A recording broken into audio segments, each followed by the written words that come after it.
I was wondering. Okay. You have yours Well, and it's your Gary's. job, you get paid for it. Okay, so next we're gonna move on to Highway Randy. Alright, first thing, Perkins Clearing gates are open.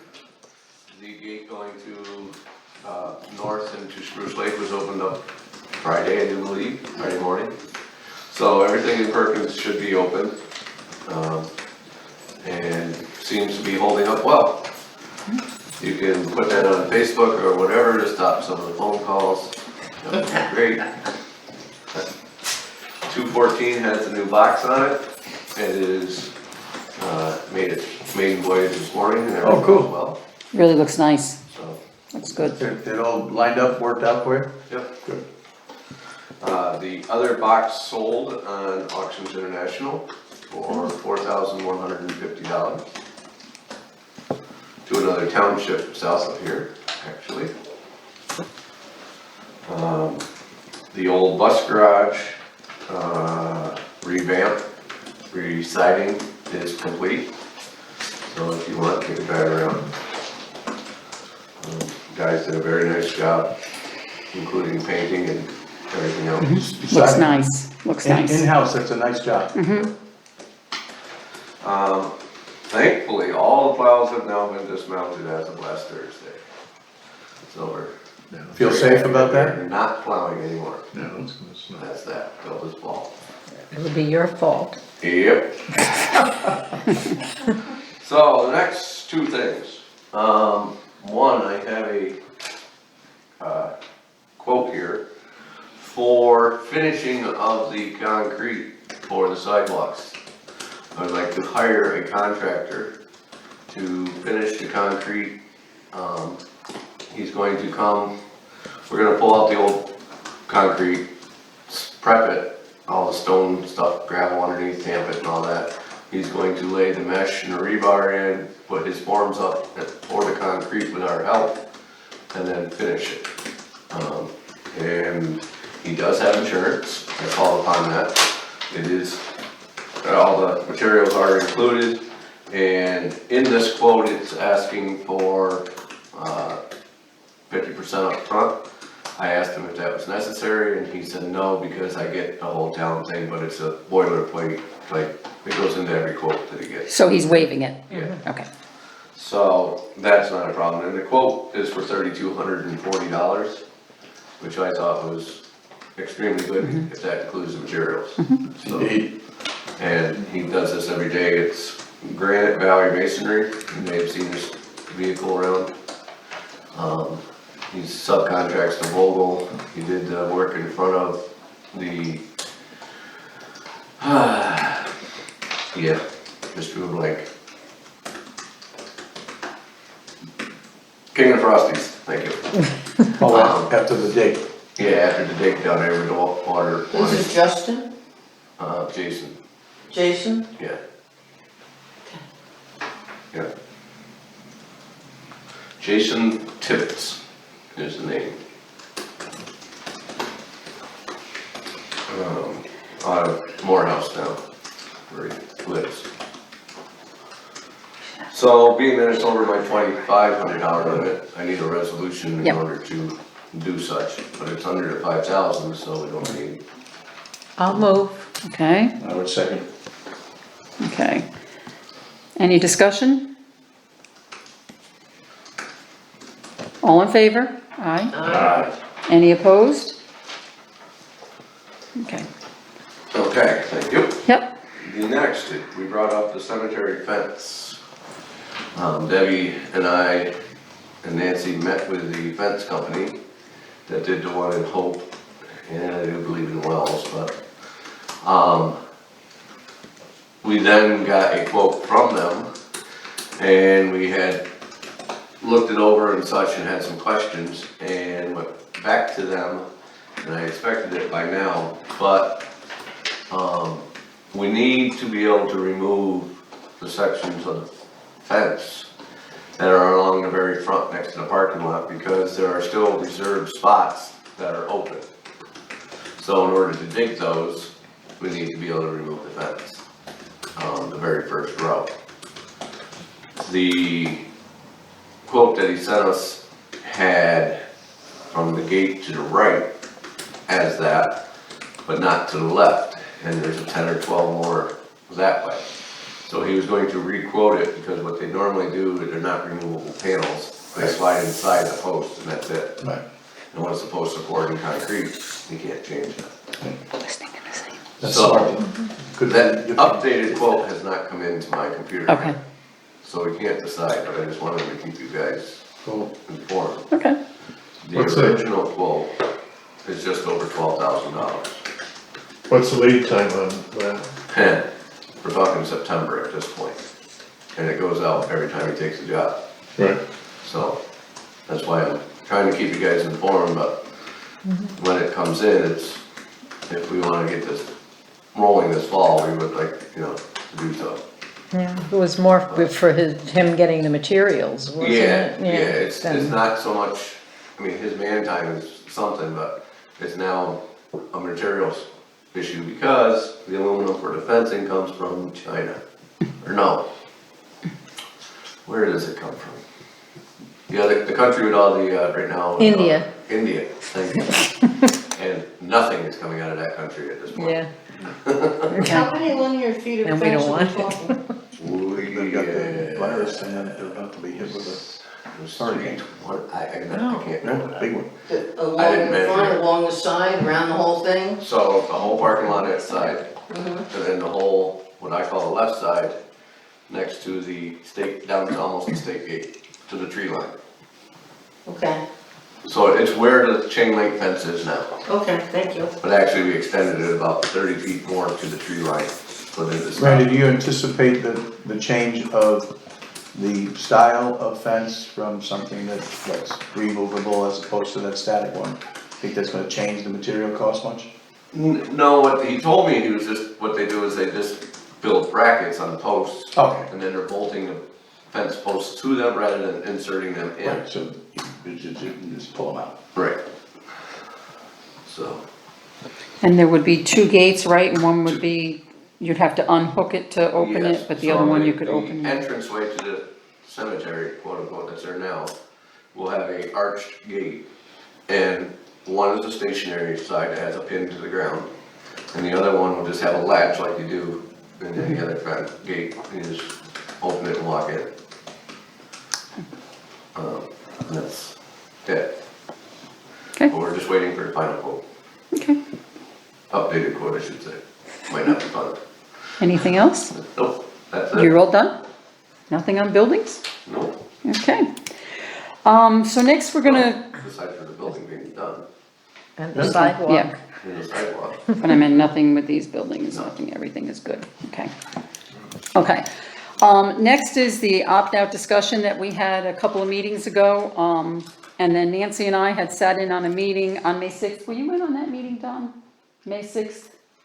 No. With Bob Kipling and Sheriff Abrams? No. No, okay. We did get some new information. Sheriff Abrams did say he would not want dispensaries in Hamilton County. We would see a possible increase in theft, break-ins, and then you have to think about the possibility of black market. This is stuff that Sheriff Abrams had said. People aren't going to want to pay 14% sales tax. So Sheriff Abrams did suggest that we ask questions and really do our homework before we make any decision. He reminded us all that this is still considered a controlled substance on a federal level, which raises concerns with a person that has a CDL license, highway departments, due to the length of time the drug stays in your body. It is not like alcohol where it is out of your system in a couple of days. And there are always random drug tests for CDL license holders at their place of employment. Another issue is someone that has a pistol permit, or if someone wants to just go purchase a rifle, once you make a purchase at a dispensary, you're in the system. So remember, you can always opt out, and down the road, if we as a town want to opt in, we can, but if we don't opt out automatically, we're opted in, and we can't reverse that. So it's something that we all need to give some thought to. So at this time, I'd like to introduce Patrick Kraus. If Patrick, you would like to come up. He's here to represent HFM, Hamilton, Fulton, and Montgomery Alcoholism and Substance Abuse Prevention Council. Would you like to go ahead and start, I Pat? can just sit here if that's. Sure, okay. do whatever you wanna do. Yeah, everybody here knows that I've been working here in Hamilton County for the last 3 years, as a coordinator for the Four Rivers Alliance. We're funded by the Drug-Free Community Support Program, which is a federal program that funds, coalitions at the local level, usually the county level. We're currently unfunded, but I'm still working part-time for the Prevention Council, so we work in Hamilton County. Our job, our mission is to try and reduce substance use by youth under 18, alcohol, tobacco, marijuana, drugs. So of course, marijuana legalization is something we're concerned about. I've been working on this issue for the last 3 years or so, including spending some time in Albany, working with statewide groups, also working with a national organization called Smart Approaches to Marijuana, which approaches legalization and commercialization, which is really what it's about, but has worked to decriminalize marijuana use to try and reduce penalties, since there are a lot of real legitimate issues as far as over-criminalization of marijuana use. So I'm here to answer any questions you might have about this. I just want to take a couple minutes and make a short little, talk on today's marijuana, so that's what we're talking about. I mean, what we have today is really different than we had back in the 70s. You know, this natural substance originally was maybe 1 to 5% THC, that's the chemical that gets you high. Also had maybe 1 to 5% CBD, that's the substance which everybody's hearing about as a possible anti-inflammatory, cure-all, and everything. Now, over the years, the THC has gone up quite a bit. So if you're in Colorado or Washington State today and you go to the dispensary and want to buy smokable flower, it's probably about 20% THC, average. Also, and you can read in the Marijuana Regulation Taxation Act, which is passed, marijuana is defined as also concentrates. So what's a concentrate? You take out the THC out of the green stuff, make it into a vaporable oil, concentrated crystal, all that is considered to be marijuana. In Seattle and Colorado, the average concentrate potency of THC is probably about 40% or higher. So you can get products that are considered to be marijuana or cannabis, I'll use the term marijuana, to be as high as 99% THC. So we're dealing with something new, something that's not a natural substance anymore. A lot of people might want to smoke marijuana and use a lower THC kind, but it's out there. So we're really playing catch up with what the health effects are. There's a lot of studies that come out on the relationship between regular consumption of high THC products and psychosis, developing severe mental illness like schizophrenia, more addiction. All those things are really cause for concern. So we look at it as far as my work, that this is really an opportunity to really ramp up our prevention work with kids and really tell them what the facts are. And there's a lot of really good research coming out on marijuana these days. So legalizing marijuana, I think, will in the short term create a lot of harms, a lot more drug driving, use will go up, more emergency, we've seen this in all the legal states, more emergency room visits for kids eating edibles that will be maybe left lying around by the products that look like, by the parents look like candy. So there'll be a lot of harms. The tax revenue is projected to be made around $350 million in New York State. That's about 0.2% of the state budget. So on one hand, we have a lot of benefits maybe, it's going to be big business, $3 billion business in New York State, well, what are the harms going to be?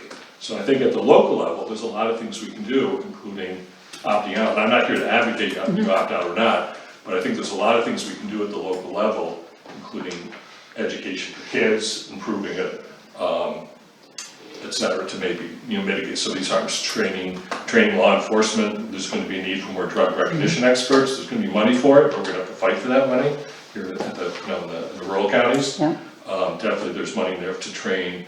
Because as you said, marijuana is very, very different. It's fat soluble. There's not a marijuana breathalyzer to prove impairment in court, and it is illegal, of course, to drive while you're impaired. You really need someone who's trained to recognize the symptoms of what impairment is, and then possibly also do a blood test. So that's what I'm here, is to kind of make that case where there's a lot can be done at the local level, even though Albany has decided to do one thing. There's a lot of things we can do here. So that's about it. So I'm going to open the floor up. If anybody has a question, you can speak up. Don't be afraid to ask.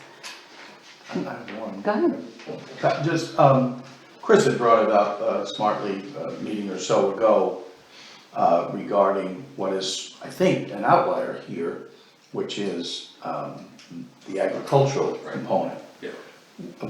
I'm more inclined to opt out of having commissaries or dispensaries or whatever to promote the sale, but we're a right to farm county, and if folks actually wanna come in and invest and put up greenhouses and it's still gonna be a challenge for the sheriffs and I think whatever, but, so you know more about the law as it's worked its way through, where is that addressed? Well, okay, you can opt out at the local level of allowing retail dispensaries, also opt out of allowing on consumption sites, which is basically a club, so a private club where you can go to Right. use marijuana. There's 7 other licenses that you can apply for at the new Office of Cannabis Management, includes agriculture, manufacturing, say you want to build a factory to make marijuana edibles or topicals or something like that. Distribution, delivery, there's also co-ops, which aren't really defined very well in the legislation. There's also micro businesses. So I can provide more information on that, and it's, I'll have some resources later. But anyway, there's 9 licenses. At the local level, you can't do anything about that. You have your local zoning as far as agriculture stuff, but you can't opt out of those other things any more than you can opt out of that it's not legal to possess it and at the limits where. That's statewide. Yeah, Okay. yeah, so That's exactly what I read, but I didn't know that it actually played out that way. 9 licenses, imagine that, yeah. they probably all cost money. And they tried to make it, draw a line between the retail dispensaries and everything else, try to follow the alcohol model. Yes. But a lot of the other licenses, if you're growing, if you're a cultivator, you can be a distributor also. So there's a lot of, I guess, horizontal possibilities there for having multiple licenses. Gotcha. But there is a line between those, all the others in retail. You can't own a dispensary if you're a cultivator or a producer or whatever. In the meeting, I believe Carl said that if you don't opt out, an individual is allowed 3 mature plants and 3 immature plants. You're allowed, homegrown is allowed, 6 plants. That won't go into effect for 18 months after retail starts. So say retail's gonna take a while, a year to year and a half, and then after the start of retail in New York State, then there's gonna be regulations of that, then you can have, but yeah, that's individual, and then it's higher for households, there's more than one person in the household, which is usually the case. I think it's double that, it's a total of like 12 plants. Yes, we did say that too. It's legal now under the current law to have as much as 5 pounds in your house. That kind of boggles my mind, yeah. The possession on the street or in your car is 3 ounces, but you can have 5 pounds in your house. Wow. Just like, Winter storage. Really? for, all those mature plants that you harvest, and you can grow more, so keep it, yeah. I want to mention one thing, you mentioned about, Carl said about the 14% tax, the retail tax. There's also a tax on potency, which is going to be at the distributor level. It's cents per milligram based on THC, so flour, et cetera, that's the lower THC content would be one level and it goes up. And I don't know, I haven't figured out yet that's gonna be, but I'm thinking it's gonna be at least a total tax of like 30%. So it's gonna be, and that's consistent with other states. So you're talking about the black market willing to come in the culture where it's normalized and compete against the legal market. That's what's happened with other states. Oh, no question. Yeah. So it's, and I think it's fair to say in New York State, the taxes on marijuana are probably gonna be pretty high, at least 30% total. Right, and those taxes go directly to the state, they don't get funneled down to the localities? The 14%, actually, he was right, that 14% tax is retail, 9% goes to the state. The other 4%, 3% goes to the towns, so Lake Pleasant does have a dispensary, we would get 3%, 1% to the county, so. Yeah. And also in Lake Pleasant, if it's actually, if we have a dispensary and speculator, they have to split that with us because the village is within the town, so we would get 1.5 and they would get 1.5 and the county would get 1. Yeah, and yeah, too, and if you do opt out, that only covers the town, that doesn't include the village. Correct, the village is doing it on their own as Yes, well. they can do something different. Yes. So, Yep, it's crazy. Yeah. I think the Shorty? village is waiting to see what the town plans on doing according to their last meeting. But as far as, you know, somebody coming into Hamilton County because we're an agricultural county and growing to here, the cost of the greenhouses and all your heat and all that other stuff, and then your added cost of transportation, because we're, what, 50 miles from the nearest railroad or whatever you want. I don't think it would ever happen, I but don't think so. I don't. my son-in-law lives in Columbia County, and he has a large farm, and some of the farmers were talking about this marijuana stuff, and they basically was told, don't even think about it, because the licenses that are going to be issued, the big growers that are in the country today are the ones that's still going to control the growing of the marijuana. So these mom and pop growing operations, they're not going to get licensed.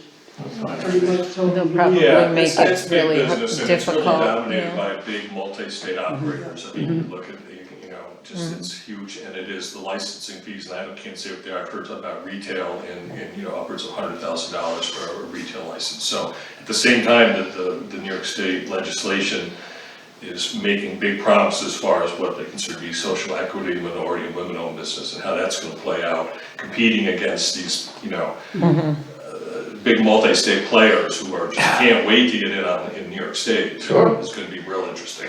And I thought I understood Carl right, some of these regulations that the state has, the guidelines that they've come up with are gonna be very difficult for anybody to afford to open a dispensary, and one was surveillance cameras won't do, they actually have to have someone on staff that would, you know, be there Because it's for legal at the federal office, level, law it's almost a enforcement. cash-only business. You know, they're trying to change that, there's the SAFE Act in Congress, the House has passed it, but it probably will get through the Senate. So you can't do any banking with this, and, you know, so, yeah. Interesting. You know, as far as making big money off of the marijuana, I don't know if you people remember, but when they first created the Thruway Authority, they said within so many years, the Thruway would be paid for, and we wouldn't have toll booths. Well, here we are, and they opened the Thruway in about. So they get rid of the toll booths. Sure, they're all gone. They kept that promise, Shorty. Yeah, finally, yes, yeah. Yep. But anyway, all the money was collected, they just kept making it bigger and bigger, their office buildings, the one down there in exit 23, when they first built it, it was like a 4-car garage. You go down there now, it's like a whole city block of offices. Imagine that. So, with the marijuana, they're gonna have to collect the tax, all that other stuff, so Yep. administration is whatever, they say $300 million, but probably the majority of it will all be eaten up in administration costs and stuff like that, so.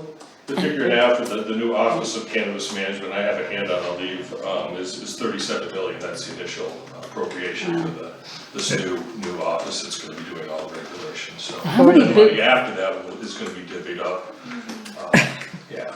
And how many $1 billion a year do we spend trying to get people to quit smoking? Yeah. This just doesn't make sense. You know, right now, if the local police department makes a drug bust, what they seize during that drug bust, they get to keep any monies and all that stuff, and they sell vehicles and houses, and that money goes locally. When they legalize it, and now the money, all that money's gonna go to the state and everything else, and I think they're better off leaving it the way it is, and, you know, The law's already passed. the local make more money that way. So, Randy, So going back to the statement of the CDL licenses, I inquired with our drug testing people. Because the CDL is federal, and the federal law is 0 tolerance. So our testing company, the posting center, is obviously against all this.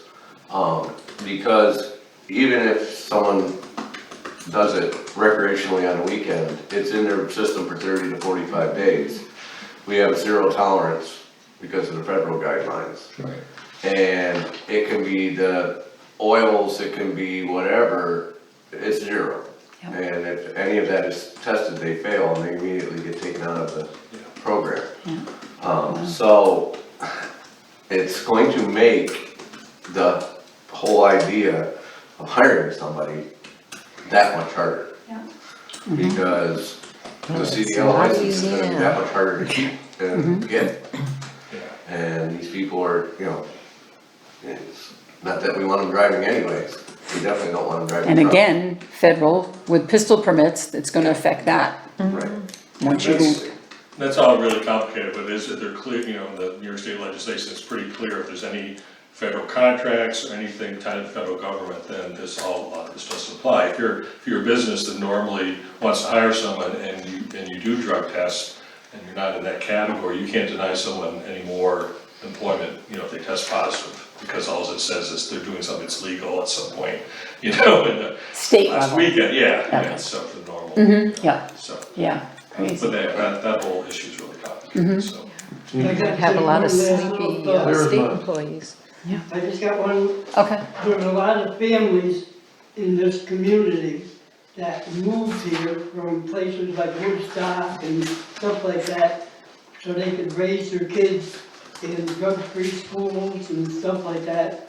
So I think the government of the town and the village owes it to these people to just say no to no smoking pot in the town or whatever. I think, we owe it to them. okay, thank you, Shorty. Does anybody, I have a okay, question. go ahead, Gary. Kind of what he said.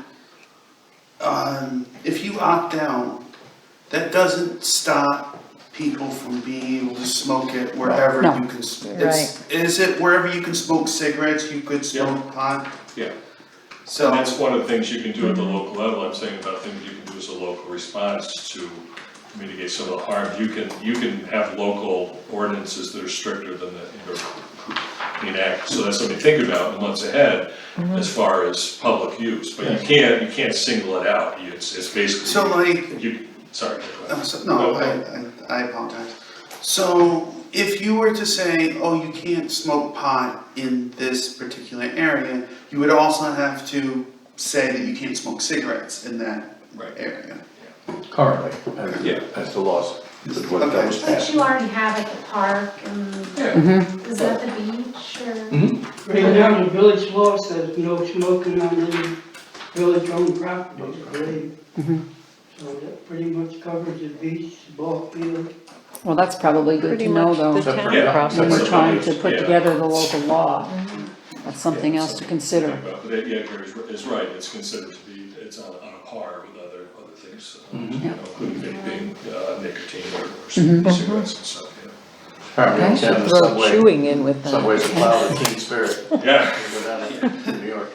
There's still a lot, there is a lot, landlords, there's a lot of things that private businesses that you can do Sure. to say no, I don't want this in my apartment building. And we'll have to Or my, investigate all of those. yeah, so there's one thing about. Just like the Thanks. mask. Yeah. So, anybody else have any questions for Pat? Pat, I want to thank you for taking the time, thanks. thank you for Thank reaching you. out. Yeah. Yeah, And- keep in touch if anything else, because it'll be, I'm just gonna leave, I didn't come up with a big multi-page, it's just a one-pager on resources, if you're Okay. really interested, and only 4 here, and I'll put the rest here Okay. if you're interested. There's just 4 links to prevention organizations. I really like Johnny's Ambassadors, was found a woman whose son Yeah. actually committed Want one? suicide after he. Oh. Yeah, give that to Chris and then I'll make copies at town hall for you and myself and Debbie. Severe mental illness, and she found this, so they have, Johnny's Ambassadors has about 50 recorded webinars from like the best people, medicine, law enforcement. Yeah, it kind of flies in the face of the folks that say that you can't get addicted to that. And you can, and it is addictive. There's a link to the new Office of Cannabis Management, and then to be fair, I have 2 links to marijuana business organizations. One, Marijuana Moment is great if you want to follow legislation. They cover like what's going on in other states. It's really, it's very good. And the other one, Leafly, is basically, is kind of like a high times kind of thing. But if you're interested in finding out what kids are doing these days, and the newest dabbing, what is dabbing, what is vaping, what are the newest strains? I mean, it's a real eye opener. and it's good, and they really They don't end up. make their case for it. They don't end up asking, am I hashtagging now? Yeah, so, How to get it's, cool. yeah, so those two are ones I do, and I learned that from, I saw this man named Ben Court, his webinars from Johnny Masters a couple years ago, he's from Colorado, recovered substance use disorder man, and who now works with, prevention. That's where I learned from. He said, one of the best things you do is to read the other side, like what are they, Sure. if you want to keep up on what's really going on, Yep, versus yep. I mean, they're making money off it, and they're passionate about it. Yep, So- okay. So anyway. Well, and that- please- that's good. Please don't Thank you. hesitate to reach back out. Yeah. to we'll keep in us touch, 'cause, down there's the a lot road of- and- As things go, or whatever you decide, Yes. and, Just have one more question. I don't remember what the deadline is for the town to opt out. December end of the year, 31st. yeah. I'm sorry? December 31st. Okay, thank you. Yeah. And But if you it didn't- might be just open for quickly, I mean, as you referendum. know, there's also the permissive referendum Right. aspect, which basically, as you know, if you do opt out, you have to post with the, I think it's 10 Yes. days. It's basically, it gives the public. someone in the public a chance to, Yeah, they have to collect 10% of signatures Yeah. where people live, and then you have to put it up to. Yeah, them. yeah.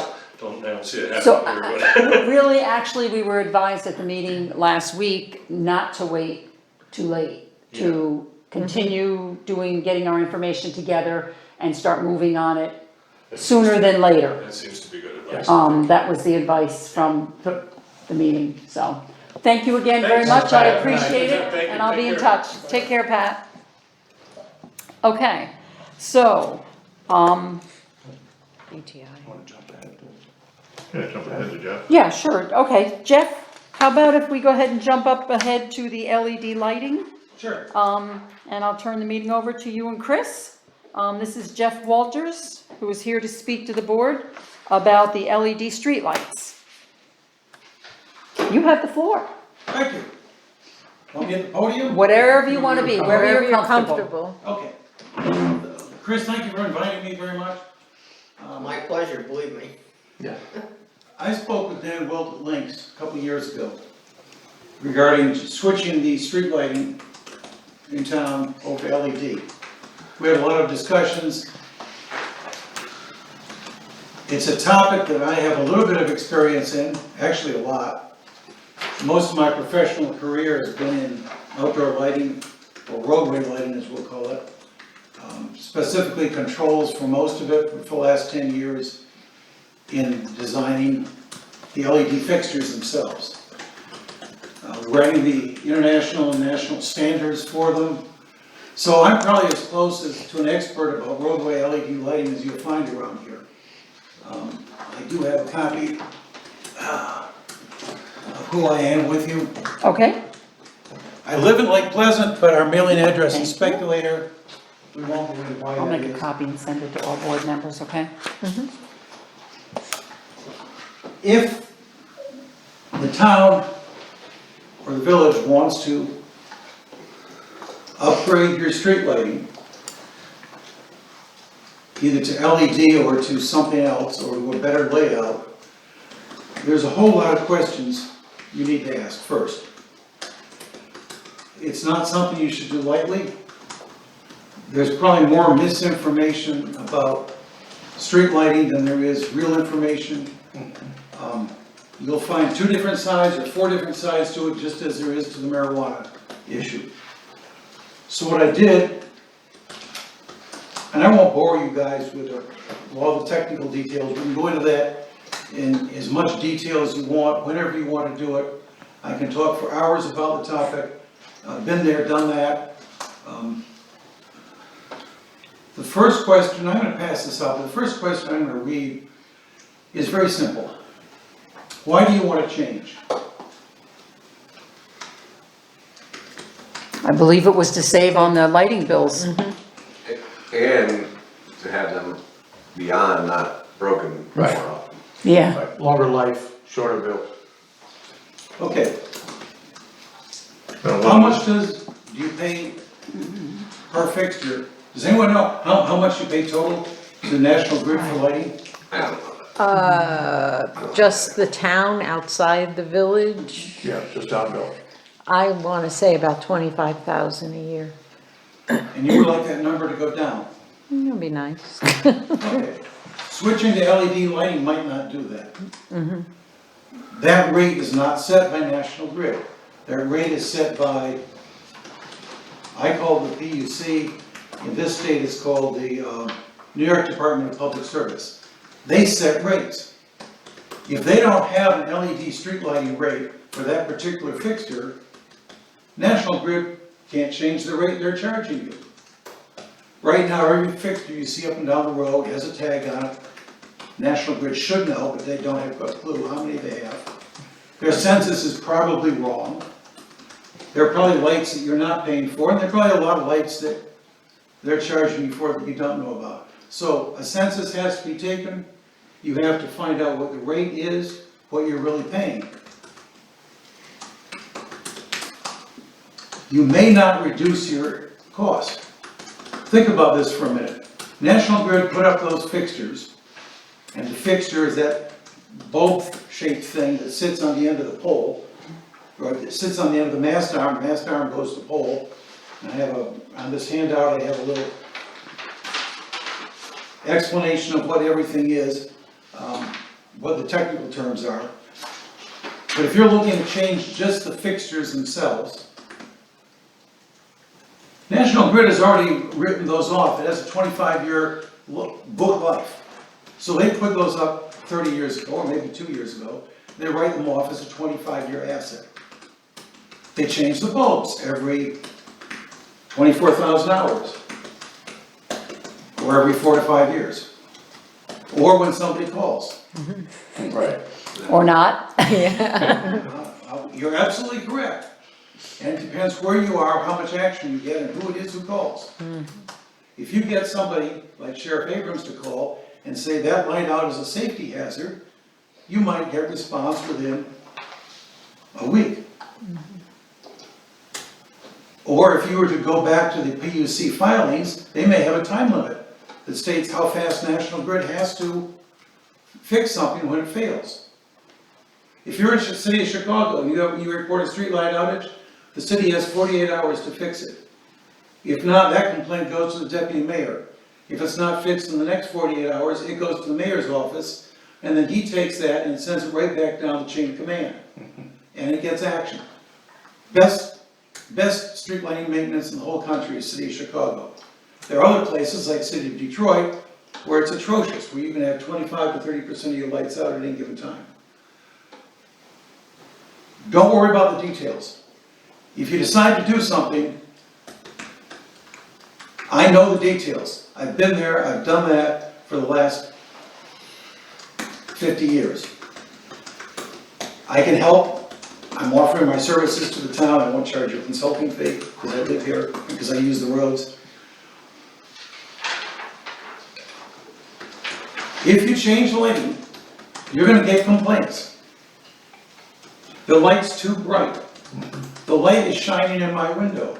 My dog can't sleep as well.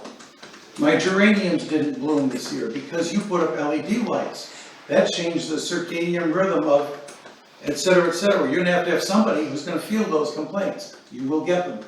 Trust me. More phone calls. More phone calls, He's a popular guy, this guy. more half-truths.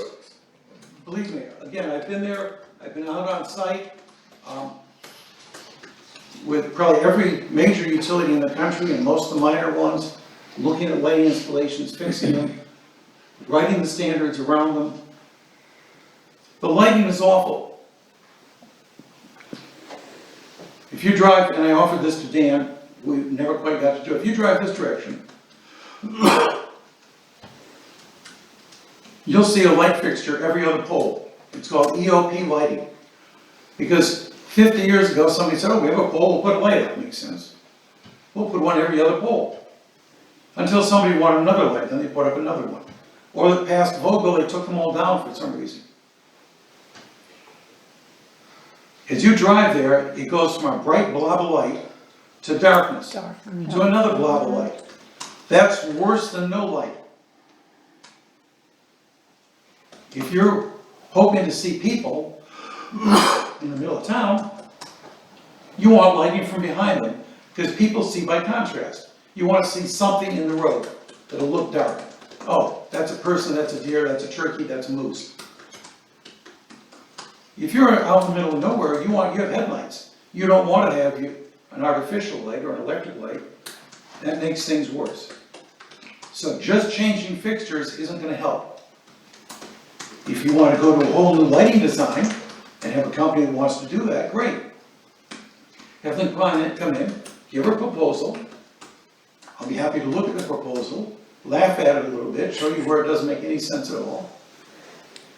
But remember what you're doing. You're asking a utility to get rid of a thing, a light fixture, that's already been amortized to zero, that's long since paid for, that's giving them revenue, and there are no meters on streetlights. Right. They're non-metered, they're flat rate. And it's nighttime load. Load that's off-peak. If you turn off the light, you don't save the utility any money, because you can't turn down a nuke any more than it is between midnight at 4 AM.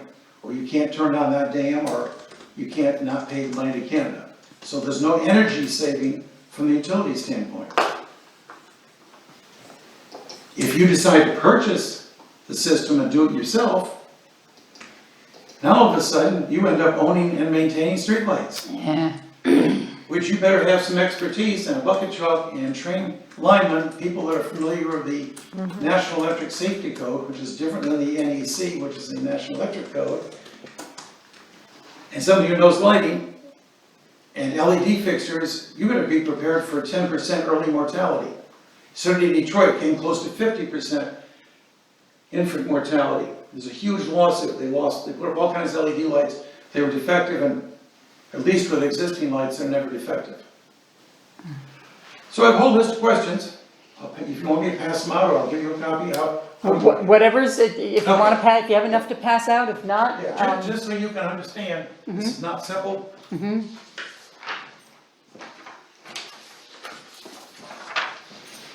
There's some explanations on there, some questions to ask, things to do. you guys want, and, Diagram on the back, I can send this to you electronically if you want. Sorry.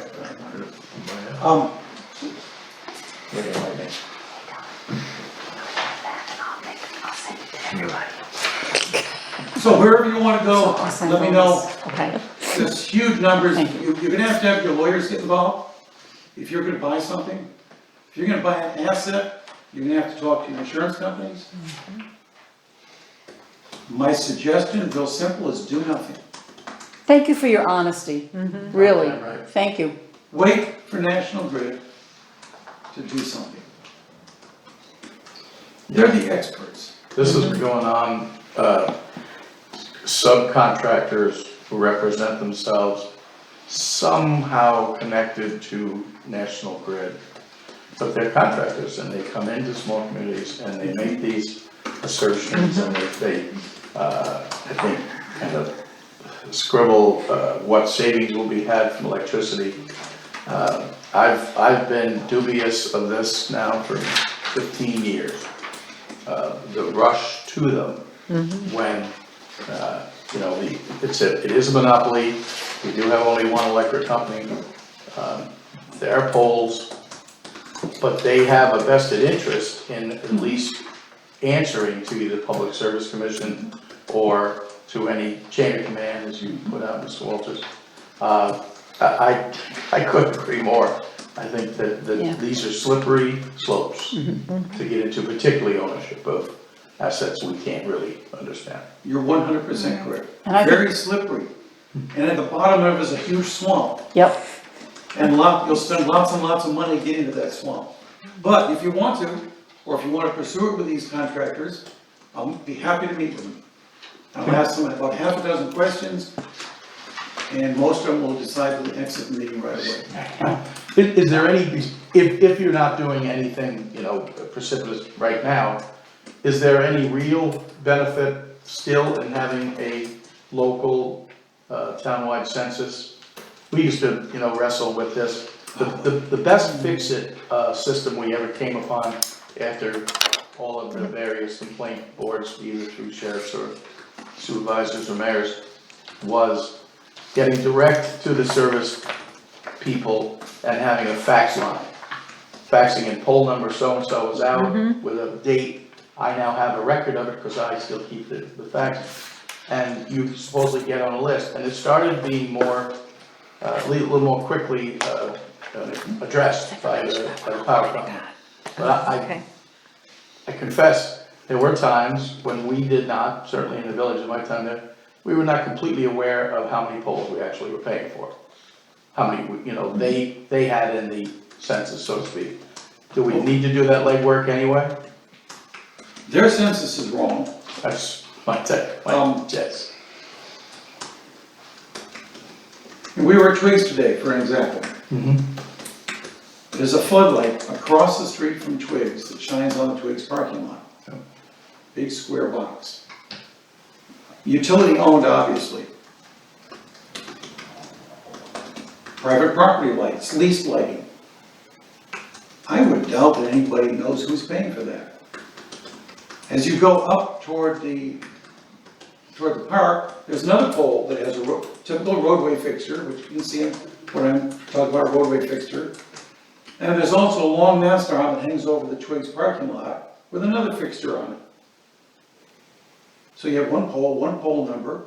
I would bet if you called National Grid, they have no clue that they have 2 fixtures on that pole, or they may think they have 3, and they may be billing you for 4. So yes, if you want to take a census, great. But even when you do the census, say for instance we were down Route 8 with it, there's 2 pole cobras that come off onto across the inn parking lot that I paid them to put up and paid a monthly set fee, as you say. So that wouldn't necessarily be in our census, but a layperson, it'd be hard to know if there was, say, a private bill going to Twigs, private bills going to the inn. And they would actually come 2 separate bills for each of the cobras to me. Because you want more light, and you want it aimed instead of on the road on you. It was the most efficient way to do it as opposed to some big honking halogen or something on the building, and it's worked. But It's a great deal for you because you don't have to pay maintenance. right, You exactly. get a monthly bill, it comes out of your utility bill, it's always working, you don't have any capital expense. Leased lighting is a moneymaker for utilities. They may be billing you for 3, Yeah. and you may not know it. Okay. Well, If you go back a couple of years in history, where Twigs used to be where Niagara Mohawk used to keep the truck. And those 2 lights probably were put there by Niagara Mohawk. Sure. They had their truck up there, so Good point. it probably. We don't want to upset anybody's apple cart should they not be being built. Well, that's the other side of the flip of the coin. If we do a audit and we find out that there's a lot more lights out there that they don't have in their audit, our bills may go up. We just don't tell them. Yeah, it's an internal secret audit.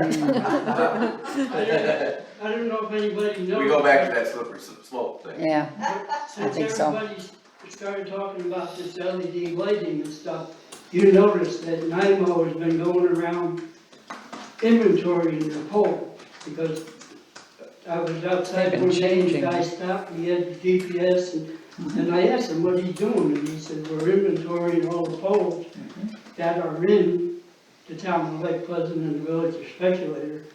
And Roger Blanchard went around with one of his men and they counted all the lights that are in the village. And I believe Bob Fox went around with Danny Wilk and they counted all the lights in the town of Lake Pleasant. So there is a count someplace. But we never got it. At the last village meeting, they were talking about National Grid is, I believe, in the process of changing their light bulbs over to LED lights. And they told the village, I don't know. when they got done, that you're gonna wind up seeing about a $6,000 reduction in your coming bills. And I don't think it'll be this year, because Well, keep in mind what Mr. Walter said, they don't measure, they meter voltage and so on, wattage. So when they change them over, what is their incentive to issue you a large payback?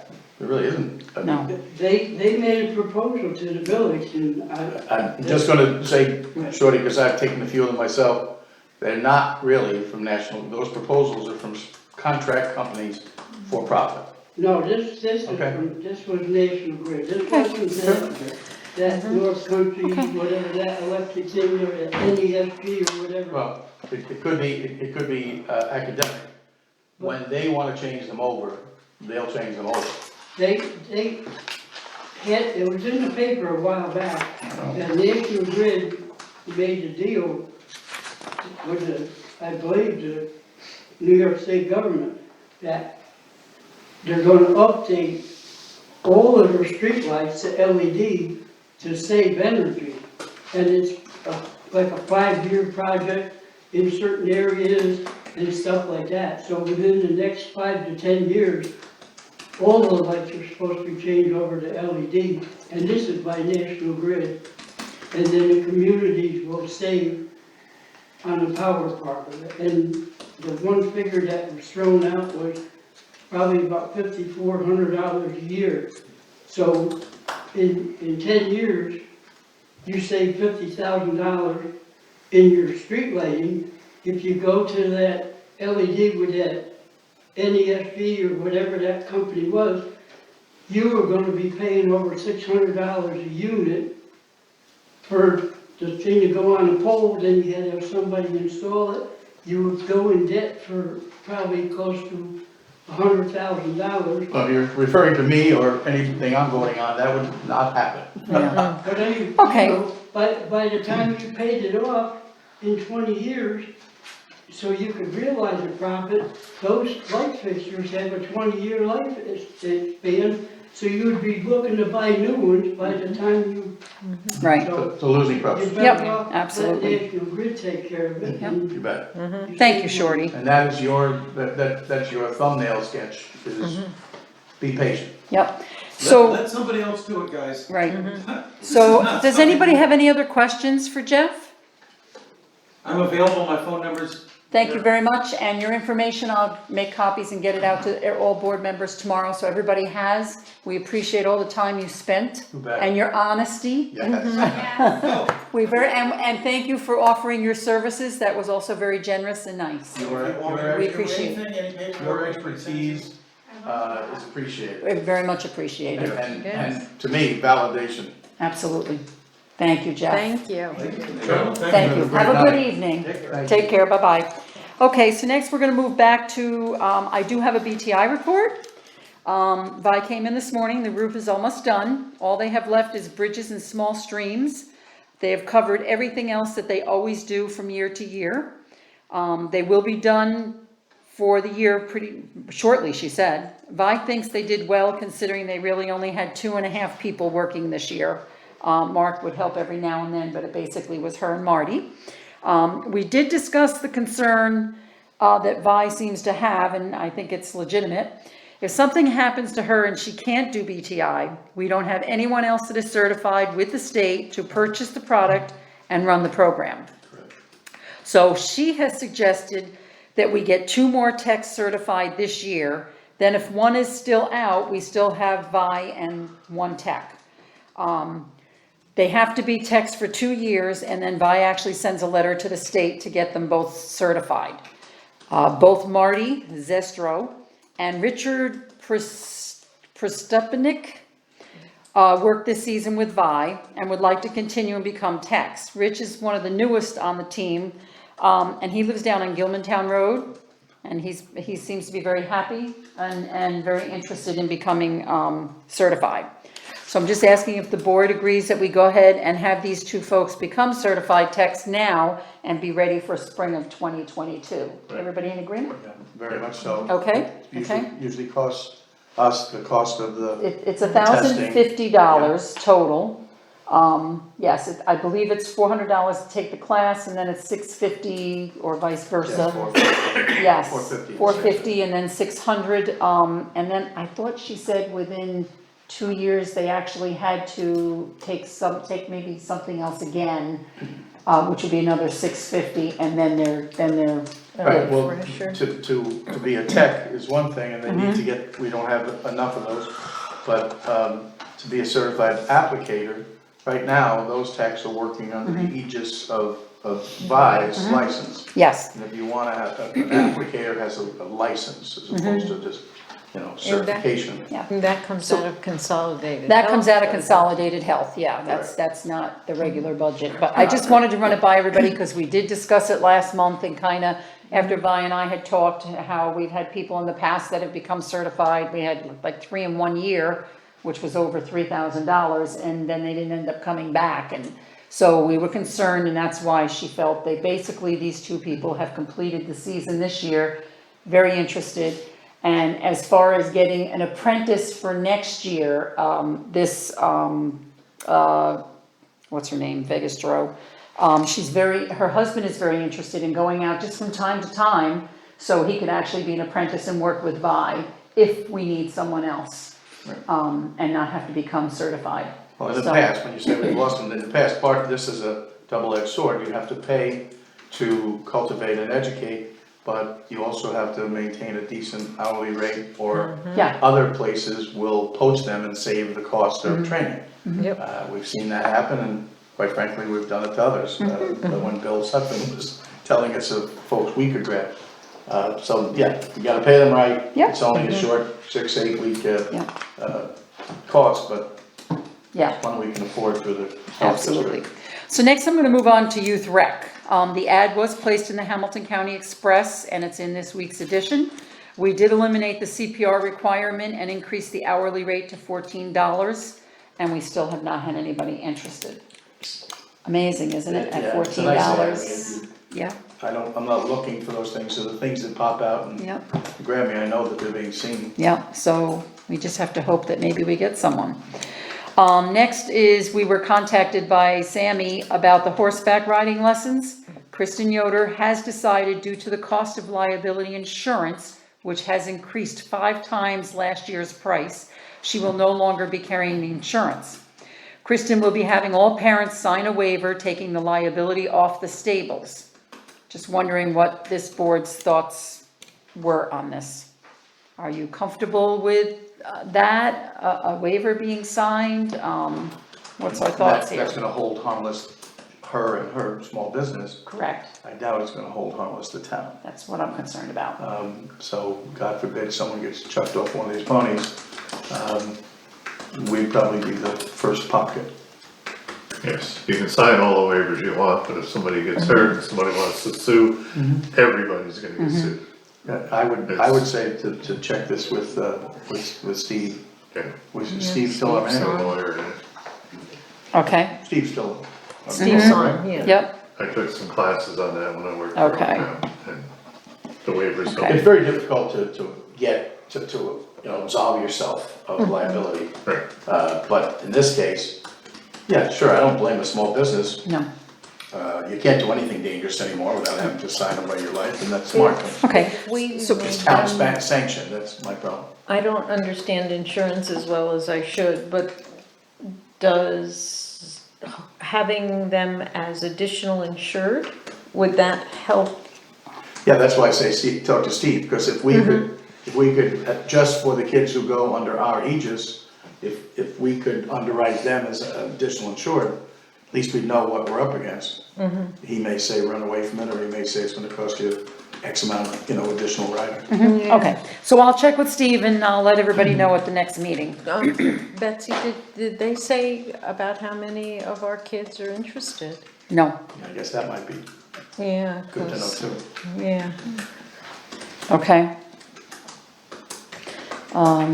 Okay, and then next for the youth rec, Gary Reinhardt would like to volunteer to help Samantha, excuse me, when his schedule would permit. So Gary, I'd like you I have no idea what you're thinking, and I don't wanna put words in your mouth. So my idea was to help her out on Mondays and Tuesdays, because those 2 days I'm free from here. And here, I mean the library, for those who can't see me pointing Okay, to where I work. I can't do the full time because on Wednesdays, I'm at the library from 1 to 7 p.m. So I couldn't go on like any of the trips, and that doesn't seem fair that I would only work part of the time, and So, but I enjoy helping the kids and teaching kids and, you know, the rec stuff. I enjoyed it when I worked there until, you know, the unfortunate, panic attack, got me out of it, from the trips really. But, I've had so many great memories of summer rec when I was a kid. Okay, And I just nice. feel like it'd be nice to give back, even if I'm not getting paid. Thank you. I am CPR certified. I know that you took that up, but I mean, that's something to put in. I'm CPR certified through the fire department. I know basic first aid through the fire department, so that does kind of Okay, could. okay, Are you offering to volunteer your time? or- yes, Yes, yes. yes. So you've been in touch with Sammy, correct? Yes. And discussed it with her, and then you brought it to the Yeah, board? she said it would be, it would be fine. Great. To do the Monday and Tuesday and not be able to do the Wednesday trips. Okay, so we'll just leave the communication between you and Sammy, Okay. and don't worry, As long as, you don't have to the report to Board us. is fine with it. Very much so, yeah. Absolutely. Yeah, I didn't know if with the volunteer, if there was information you guys needed, like I got my COVID shot and this, that, and the other thing. So I just wanna make sure that, We see Facebook, we know. yeah, you saw, I did the thing everyone else does, took the picture at the car. I'd like to thank Betsy for telling me to run out 5 minutes before they would close to go get it. But it worked, didn't it? It did work, 'cause they You're were done. packing up, and they're like, "Do you want a shot?" I'm like, "Yep." Good. So I didn't know if there was any information you needed, especially, God forbid, something happens, like I get hurt, or, you know, and the like, if you want like emergency contacts, anything like that. That'd be her. I would say She would do Samantha. the same. Samantha's got all that? Okay. Yeah, She'll do the that's same all as she for will her. with her, with these, hopefully, aides that we're gonna send they hire. Yeah. Yeah. Yeah, I apologize, I can't Okay. do the full time. Hey, but listen, we appreciate your help help. We appreciate it. Thank you, Gary. Thank you, Gary. For the youth Okay. recreation trips, do they ask for parent chaperones, or is They it just? used They to. do, yeah. Yeah, cause that would, you know, take the load off of Sammy a little bit if they can get chaperones. Yeah, I think a lot of the parents feel more comfortable with some of the places to go with them. Yeah, amusement parks and stuff. More the merrier. Go ahead. Would it be awful to say if we don't get another person to work youth rec, that we actually pay Gary for those 2 days to work? I think that's an option that should be offered to the director, because I couldn't hear you. Oh, I'm sorry. something's better than nothing. No, I didn't wanna yell it out, cause I don't know if you can hear me. I would think if we don't get another applicant for it, perhaps hire Gary to work. Yeah, I was gonna say, why would we have them do it for free? I mean, it's And- very nice of them to offer, but I think we Yeah, should be paid. and not have the, okay, if you can't do the Wednesdays, that's fine, That's you know, fine, yeah. just, yeah, It's better than no aid at all. Something's better than nothing. Right. Yeah, that would I be, agree with you. thank Okay, you. well, let's see how we make out. Yeah, I'm hoping we get another aide. Employee, and we don't have to worry about. Well, he is an employee already, cause he works for the Yeah, library. but- sure. Actually, he would make more in youth rec than in the library. Sadly. Okay, moving on to new business. BST 2020 audit, has started. What was that? The RO system, did you have something you had to say about that? Yeah, I did, yeah. I don't. Okay. Okay, what I wanted to mention about the RO system was we had 2 owners that did not receive their letters that we had mailed them. Well, they did not sign for their letters that we mailed out February 3rd. We never received the return receipt requested cards back. So I went to the post office last week with the tracking numbers, and the folks that didn't sign, it was verified that the letters were delivered. One was delivered on February 9th and the other one was February 16th. So all the How RO. do they get them without signing? The guy at the post office told me that it does happen sometimes, that they forget to take the card, have them sign and take the card off the envelope when they deliver, but they have proof that it was actually delivered to that residence. But there was no signature, but we were concerned, I was concerned because I didn't get them back. Right. And we had decided for the ones that didn't sign, that when they got here, I was gonna go knock on their door, give them the letter, and so we don't have to worry about that. Everybody's received it and we've not heard anything from anybody. So have to assume that everybody was comfortable with what it said. And the other thing is, the RO systems, will be starting to be installed in the next 2 weeks, for a couple of them that are sitting at the town barn. Bill was in the other day, he's gonna order filters for Dunn's house, which is Chris Turner's house that was just sold 2 years ago.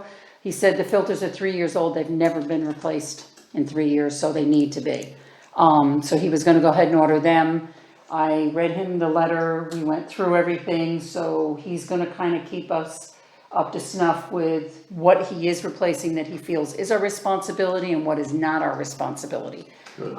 So we've got a good communication going with that. That's good. So, yeah, so, okay.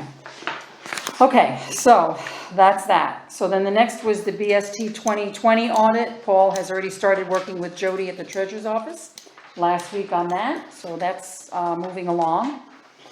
And then the next thing is we have a resolution, authorization to pay Patient-Centered Outcomes Research Institute. So, do you want me to read it? Everybody got a copy of it? Does everybody want me to read it, or is everybody good with it? I just would like a little background on that. I mean, it's a very insignificant bit of money. It is, but the treasurer's office insists that whenever money goes out like this, we have to have a resolution Right. but to what's cover the- them. I was just wanted a little background on Patient-Centered Outcomes Right, Research okay. Institute. So what this is based on, this fee is for the health insurance reimbursement arrangement that we have, Okay. which is based on an average of 20 contracts. Calculations show that we would owe $53.20 by July 31st. And the fee for this, once a year is $266 per covered employee. So like I believe $2.66. cents per, yes. And there's 20 of them. So that's, but we only do it once a year. And so therefore, we have to get a resolution to approve this. Okay, So, second. okay, Neil moved it, Don seconded it. Okay, any other discussion? Who doesn't know everything they need to know about the Pecori fee? Yeah, really. Okay, all in favor? Aye. Any opposed? Okey dokes. So next is there any committee reports? Well, I don't know if it's a committee, but Councilman Broners and I were, I believe, ordered Pathways. to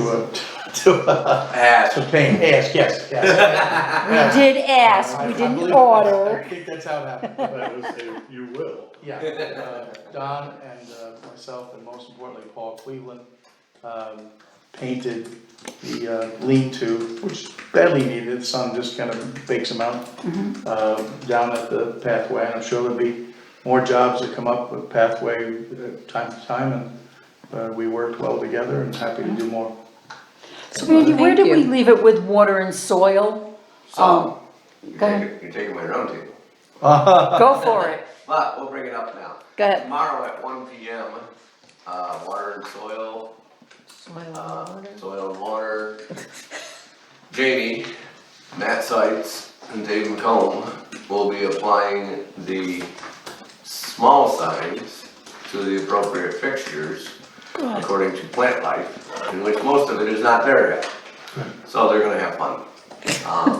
But once the appropriate signs are attached to the appropriate fixtures and the guessing game is commenced, then we will figure out a marking system to permanently mark Yep. such. That being said, June 4th is when they are supposedly going to start their interns. Okay, And closer to that date is when they'll figure out a work plan for such interns on our pathways. I spoke to Matt's wife today okay. about that. Kate, Yeah, Caitlin. Caitlin. Okay, nice. So there's your update on that. Good job. henceforth, she would, Matt would be her husband. I believe is the way it's going. Just got that all figured out and. Yeah, it's just pecking order. So. Okay, anything else? Nope. Okay, okay, is there any other committee? Well, first of all, thank you guys, and thank you for working with Paul. He's very excited and he really wants to continue, so if we have other projects, it's a great way. What else needs to be stained? I wouldn't offer it so much to him. Well, you talk to me and I'll get in touch with the fellas Yeah, and we'll ask them, okay. okay? See, asking is much better. Absolutely, Yeah. we'll ask. Just something to add to keep in the back of your mind as you're meeting with people and stuff. The picnic areas in the back end, I think we should do something with that. We talked about that throughout the day, then how as things progress and perhaps the fire tower goes up and so on, you see how many times the picnic tables, et cetera, get used at the various waterfront sites and so on. Those of us that walked that thing for many years, hardly ever a picnic, right? Yeah. So both the the state barbecue grills, whatever, hibachis, whatever they call those. And it's not really a good place to have a barbecue. No, No. but The you forest see, fire situation is. sure, but Yeah. just on a quiet Thursday, when we were down there for 3 or so hours, lots of people walk it and take pictures and do this and do that, and will appreciate the flora being marked, but you just never see folks bringing in a picnic thing, whatever. If we could move them out, check with Dave, check with whoever the powers to be, but we could always place them in places, I think, that we get more use. We need to leave at least one, is what we discussed when we did the walk thing. Right, If not, we'd have to change every one of those laminated signs. right, You know, it's, right. Because then we false advertising, because one thing, we bad enough to walk back there. Yeah. And it's not there. And nothing's there, yeah, that's a good point, maybe we sneak a few out and see how it Yeah. goes. When There's that, three, we can leave one and. yeah. Sounds good. When that pathway was started, I remember there was a discussion of putting a playground back there. Yeah. And I said, if a kid can't have a good time walking on a pathway, there should not be a playground back there. Yeah. And I'm Well, yeah. very the happy Original that plan was the pathway to extend all the way to the school, the cave. huh? Yeah, oh, yeah, yeah. Sure. That was the original Yeah. plan, and that's just, No, yeah, not gonna happen. no, a lot of changes were made along the way, yeah. Okay. So next is a motion to pay the bills. Okay, and there were two, okay, so we're gonna do them together. Okay, so, second, Second. okay. Any discussion? All in favor? Okay. Any opposed? Flights. Oh, That's how they originally had it. Okay, our next meeting will be Monday, June 7th already. Can you believe it's gonna be June? no, And then we'll go to public comment. Anything for public I'd comment? say don't be discouraged, you might get college kids for that, of the youth rec, you never know, cause they're not even back yet. Yeah. It's 18 and up, right? Yeah. It's 18 and up, yeah. sure. I mentioned to Sarah, but she's already got 3 jobs. She said, Oh, "Oh, that- can I that's- take on more?" That's a lot of Does she the know problem, anybody? the go-getter They kids have- usually have it early, you Sure. know? They have 3 jobs and we can't find folks to fill one. Yeah, exactly. Yeah. But you never, I think it'd be a perfect job for a mom who's got 2 young school-age kids that wants to go on those trips with them all the time. I was just gonna say that. That'd be In the past, that's kind of what's happened. perfect. Yeah. We just, last You few never seasons. know. They don't have to live in the town, right? They could be summer people even? Right, the summer Yeah. people go and they You take never know, advantage, someone yeah. might come forward after they get here. Yeah, well, The schools in the south, I think, They're they're done. wrapping it up this week or next. Mhm. Yeah, we're done. The ones that. well, hopefully we'll hear something. Yeah. And then they Ours go have back about in a month to August go. when it's hot. in Yeah. the South, it doesn't Yeah. make sense. Okay, so there's no public comment? Shorty? I mentioned at the last meeting when Caitlin was here, and they're talking about looking for help with soil and water on their junior program or whatever. Yep. And I mentioned about touching bases with the schools. You know, you check with the guidance counselors in the different high schools around here. We did it with the village one year for lifeguards, and we nailed 3 of them right off the bat because we checked with the schools. Mm-hmm. But like Northville School, and all the rest of them in the county, but the one school, Poland Central School, you never even think about it, but there's a lot of people from Poland and Colebrook, that they have camps at Evergreen and then out of town of Arietta, and those kids spend their summers up here. So if you touch bases with the school, you can make sure you touch base with Poland Central, because we've gotten kids out of Poland Central that work summers up here too. Sure. It's a lot better than Thank you, advertising Shorty. in the paper, I'll tell you. Okay, thank you. Okay, so next we go to roundtable. Chris? I just want to publicly express my thanks and appreciation to Vi Wicks, because she, in my opinion, she did a hell of a job this year. She really did. Started out all by herself, and, you know, She's out there in dedicated. the woods all by herself on snowshoes and in terrible weather.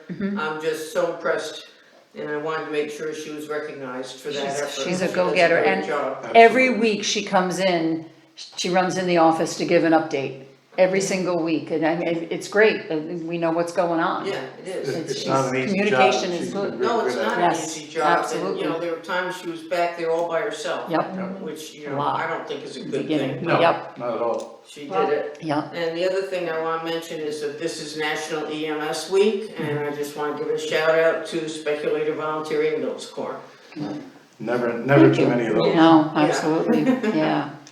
Bob McCormick Okay. and Pete Vitale and them said Excuse me. when Vi worked for the paper company, that's how she was. She'd go back in the woods and she'd mark more trees than McCormick and them guys and stuff like that. So she did that for how many years working for IP, and she was back in the woods by herself, and I think she really enjoyed it. Yeah. Enjoyed being there by herself, you know? Okay, Nancy? No, nothing Nothing? today. Neil? Nothing, I'm just, since Chris is probably too modest, I will say, here to Chris and to Twig's house opening. Absolutely. Maybe a Purple Heart or whatever the Twigs give for Or a purple our eye? workers that get injured on the job. Is that how you got that? So many people look forward to that place opening. Absolutely. I couldn't believe when you're We're looking posting 2,000, Almost two, it's like 1,861 followers now. yeah, that are checking with, there's as many To see people when we call open. Randy about Perkins Yeah. Ferry Road, Awesome. Yeah. wanna know when that place opens. Yeah, Good it's, for you. people are waiting with bated breath. A lot of people were That's worried great. with Letty leaving, Yeah, that it wasn't gonna go on. Thank Yeah. goodness it Well, it'll is. go on one way or another. Oh, You know, yeah. Nobody's indispensable. No, I'm having a hard time, this is my first year being Letty, so there's little things that she, you know, didn't think to tell me. So sure, next year it'll be, it's going really well, good. considering that Letty is not here any longer. but you can reach the higher shelves too, so Yeah. that. Well, you know, that's what we used to do, I would clean high and she would clean the floor. And Chris, you jump in with both feet in anything you do, so you'll go above and beyond. I didn't But realize thank you you. were at the helm. Yeah, it's her baby. I wanted to do it, so that's why it's me. Yep. And I'm glad to do it. you Good. know, But, Oh, God Great. bless. Yeah, okay, I've been having a lot of support from the crew leaders, which helps a lot. good, super. Don? Two short things. One, I just had to, with talking about Vi, seems like the black flies are really down this year. I haven't had one attack Have me you in been my house. outside? Yes, I mean, I live next door to you. comparatively. In the neighborhood. And What Chris kind of brownie Chris- points are you trying to make Chris us is buy? Chris is on my side. No. Chickens for me. I've worked outside in this country for 55 years. So, I Yeah, know but what you're usually it's like. mid-May, Okay, so what was mid-June number is two? when Maybe it you'll was. get a better Yeah, response. Memorial Number Day two. weekend. When Neil and I were, and Paul were staining, this old couple went by us and came back out and. Elderly. Elderly, no, they were old. We're elderly. Yeah. They made it to the end of the pathway and back, I'll say that. But, she mentioned something that, I wasn't sure what she said because I couldn't hear it real good. but she was gonna have something in the Saratogian magazine, Saratoga Life. Saratoga Life. About the path? About pathway. Yeah. Cool. On Route Yeah. 66. Very nice. I happened to mention that to some other folks that were Route 66, and Debbie. Don quickly pointed out to them to help with whatever the research is on this article, to go to that the Google thing. Debbie's recorded interviews with both John and his partner. But it's kind of nice that folks are so appreciative of it, and they really do want to know the backstory. There's a pretty good sign that, that the signage there tells you a good bit of it, but they wanted more, so between John and I were telling them about how they were placed, et cetera, and the wonderful cooperative thing between town, village, county, two different businesses, so they're really impressed with it, and they said, well, the only reason we're asking is because there's gonna be an article in Saratoga Life, which I guess that's good, I mean, that's the drive, 1 hour drive folks that really sustain a lot of our tourism, so, If they could figure out where Hamilton County is. yes. I don't know if anybody's noticed in the Sunday paper, I think a couple of weeks ago, there was an article in there by a guy named Hauser. Mike Hauser, yeah. He come up in, probably back in December, and Bev went over and opened the museum up so he could go in and take some pictures of the boxers and stuff like that, and he's doing, I believe, a 4-part article. Yep. About speculator. Nice. Mike Very is nice. is a sports writer / historian, Right. so he has a lot of interest in this area and the intersection of those two. I spent about an hour on the phone with him, and he said he was going to be pursuing that in the museum. Great. He come up and he brought his Was that father with Tony? him, and his father was just, he was like a kid in the candy store. I mean, he was looking at the boxers, and because he knew some of them, Sure. and it was really great. Are you Okay, entertaining a motion? did you have anything else? Oh, man. Okay, I just wanted to mention, one No. thing, on the 20th, which is this Thursday in the Indian Lake, Public Health, at the office, we'll be doing a J&J walk-in if anybody is interested. And they'll also be doing a first dose of Pfizer, in the afternoon. Unfortunately, they didn't put a time on that one, I'll have to mention that to them. But also on the 27th at the Lake Pleasant School from 1:30 to 2:30, it will be, Moderna second dose, which will be from, I'm assuming the first dose the week before, but then at Wells Community Hall from 4 o'clock to 5 o'clock, they'll be doing the Pfizer first and second doses. So for anybody that knows someone that has not gotten the vaccines, Excuse me, Betsy, what time did you say for the 27th at Lake Pleasant? at Lake Pleasant, 1:30 to 2:30. Okay. And then Wells the same day from 4 to 5. Yeah, and that's all I have. Is that fine? So I'm looking- Is that the one for excuse me? 12-year-olds and up? Yeah. Pfizer. Pfizer. Yeah, but this is actually what's open up to the communities. This isn't the schools. The schools they don't actually advertise that publicly. They go through the schools for that. Okay. Okay, so I'm looking for a motion to adjourn So moved. and a second. Thank Okay, goodbye, everybody. We'll see you June 7th. I'm gonna have We'll to, see you before. I'm gonna have to double check that with my man Jeff. He thinks his 27th